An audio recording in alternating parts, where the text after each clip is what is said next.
है। तो जैसे कि मैंने आपको बताया था कि सिल्वर टिप है, सिल्वर टिप में आपको ध्यान रखना पड़ेगा कि मतलब जो सबसे पहली बीमारी जो यहाँ पर एक्टिव होती है वो पाउडरी मिल्ड्यू होता है, जो एक बहुत बड़ी प्रॉब्लम आ गई है आज, जब से हमारा गालाज और ग्रेनी स्मिथ पे ज्यादा फोकस रहा फार्मर का।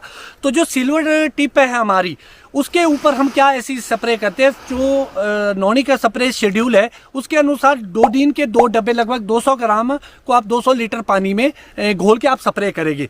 मगर उसके साथ साथ एक हमारी अपनी प्रैक्टिस भी है जिसको मैं आपसे शेयर करना चाहूँगा, क्योंकि जो डोडीन होती है वो सल्फर बेस्ड होती है। तो हमारे पास एक सल्फर जो WG ग्रेड का लगभग 60 रुपये 70 रुपये किलो इजिली मार्केट में अवेलेबल है हमारे पास, तो उसकी स्प्रे भी आप कर सकते हैं। तो 200 लीटर पानी में आप 600 ग्राम के हिसाब से उसकी स्प्रे करें, बहुत सस्ता पड़ता है एक फार्मर को, 40-50 रुपए का ड्रम बैठता है। रेट अलग अलग जगह पे अलग अलग भी हो सकते हैं। तो आपको ध्यान रखना है कि भाई सिल्वर टिप पे आपको ये स्प्रे नहीं करनी है, साथ ही साथ स्कैब और दूसरी जो फंगल डिजीज होगी वो भी कंट्रोल हो जाएगी उस स्प्रे से। उसके साथ साथ ये माइट पे भी अपना असर दिखाएगा। माइट की जो पहली स्टेज है वो लगभग ग्रीन टिप पे स्टार्ट हो जाती है हमारी सिल्वर ग्रीन पे, पहली जनरेशन। तो माइट भी एक बहुत बड़ा मेजर रोल प्ले करता है, और अगर आप ऐसी चीजें करते हैं तो उससे कहीं ना कहीं निजात मिलती है।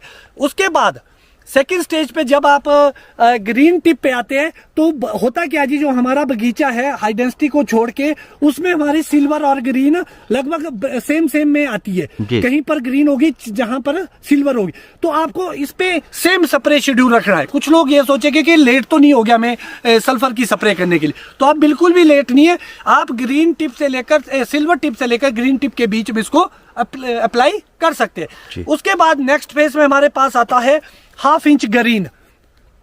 तो जब आपके 1/2 इंच ग्रीन पत्तियां आ जाए आपके बगीचे में, तो आपको क्या ध्यान रखना है, आपको ये ध्यान रखना है कि जो 1/2 इंच ग्रीन है हमारा, यहाँ पर सबसे महत्वपूर्ण स्प्रे जो होती है वो ऑयल की आती है।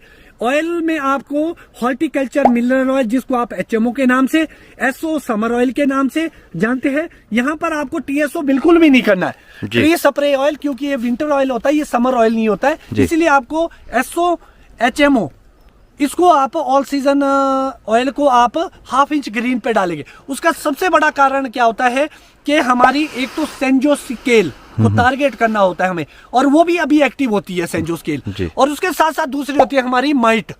जो माइट या माइट के एग्स स्प्राउट फट चुके हैं या जो एक्टिव उसमें है, तो जो तो पैदा हो गया है उसको भी वो कवर करने की कोशिश करेगा, मारेगा भले ही नहीं, मगर जो मेल है कि उसकी लाइफ तो छोटी होती है, मगर जो उसकी एग है आगे जो वो एग लेइंग करता है उसको वो कवर कर देगा, उसको फिल्म चढ़ा देगा। तो ऑयल के स्प्रे करने से पहले आपको ध्यान रखना पड़ेगा कि आपको पूरा पौधा अच्छे से भिगोना है, मतलब ला एंड नहीं होता है ज्यादा जो आपको बहुत डैमेज करता है। अगर आप यहाँ देखेंगे ना, तो आपको मैं दिखाना चाहूंगा, थोड़ा सा डैमेज किया है यहाँ पे इंसेक्ट ने, थोड़ा सा डैमेज किया है एक बड को।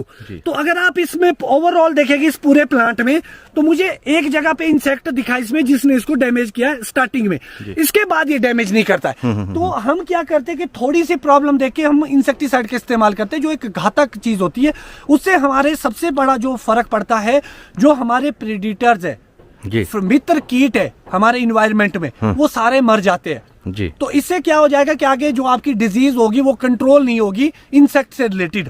तो इसीलिए आपको इंसेक्टिसाइड अवॉइड करने की मैं सिफारिश करूंगा। अगर आपको लगता है कि फिर भी आपको प्रॉब्लम आ रही है, तो आप गौमूत्र की स्प्रे भी इस स्टेज पे कर सकते हैं, या आप नीम ऑयल की स्प्रे ऑयल के साथ मिक्स करके भी आप इसकी स्प्रे कर सकते हैं। तो एक प्रभावी तरीका होगा इसको कंट्रोल करने का। उसके साथ साथ उसके बाद जो आएगा एक टाइट क्लस्टर स्टेज आएगी। तो जो ये टाइट क्लस्टर है, इस टाइट क्लस्टर की स्टेज में भी आपको कोई भी स्प्रे करने की आवश्यकता नहीं है। जो आपकी स्प्रे हो चुकी है वो हो चुकी है।